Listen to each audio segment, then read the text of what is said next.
maraykanka qarax weyn ayaa ka dhacay. 3 sargaal ayaa ku dhimatay qaraxa ka dhacay xarunta lagu tababaro ciidamada ee ku taala Los Angeles sida saraakiisha ka soo xogteen. qaraxa ayaa dhacay abaara 7:15 xilliga maqribnimo ee maalinta Jimcihii waxaana ku dhawaad ku dhaawacantay ilaa 20 askar 3 jarnaal ku dhimatay. qaraxaas ayuu ka dhacay akademi lagu tababaro ciidamada gaar ahaan gobolka Los Angeles.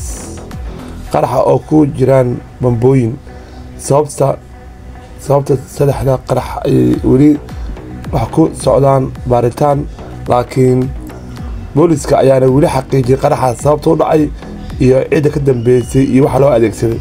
laakiin 3 sargaal ayaa ku dhimatay, 20 kale oo askarna way ku dhaawacmeen meel akademi oo lagu tababarayay ciidamada ee ku taala gobolka Los Angeles.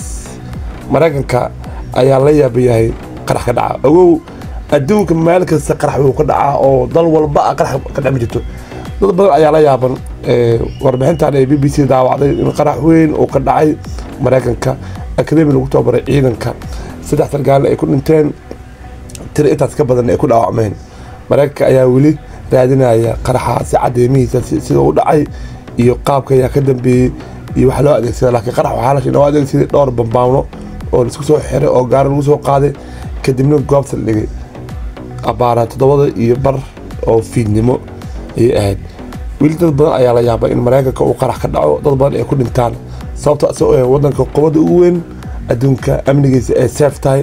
ogow qaraxa meel walba oo Yurub iyo Ameerika iyo Afrika ka dhaca.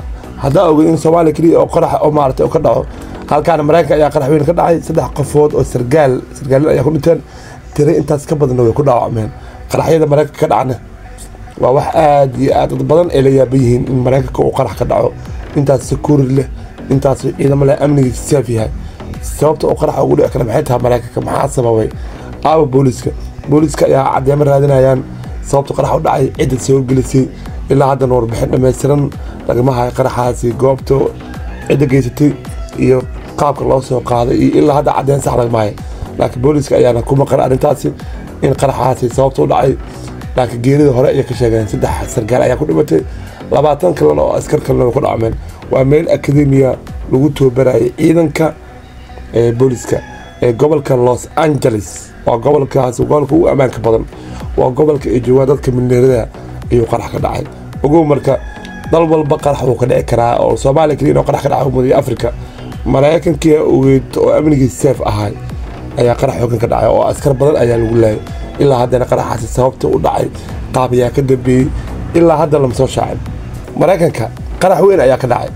3 sargaal ayaa ku dhimatay qaraxa ka dhacay xarunta lagu tababaro ciidamada ee ku taala Los Angeles sida saraakiisha ka soo xogteen. qaraxa ayaa dhacay abaara 7:15 xilliga maqribnimo ee maalinta Jimcihii waxaana ku dhawaad ku dhaawacantay ilaa 20 askar 3 jarnaal ku dhimatay. qaraxaas ayuu ka dhacay akademi lagu tababaro ciidamada gaar ahaan gobolka Los Angeles.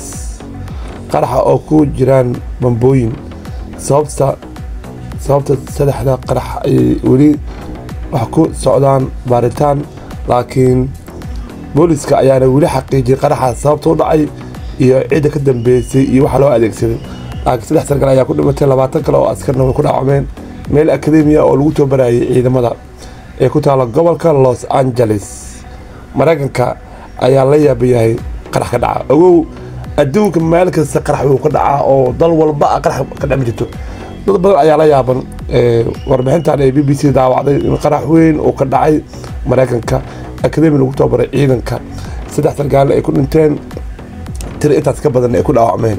maraykanka ayaa weli raadinaya qaraxaasi cadeemihiisa sida uu dhacay iyo qaabka ayaa ka dambeeyay iyo wax loo adeegsaday. laakiin qarax waxaa la sheegay oo adeegsaday dhowr bambaano oo la isku soo xiray oo gaar lagu soo qaaday kadibna goobta la dhigay abaara 7:15 oo fiidnimo ay ahayd.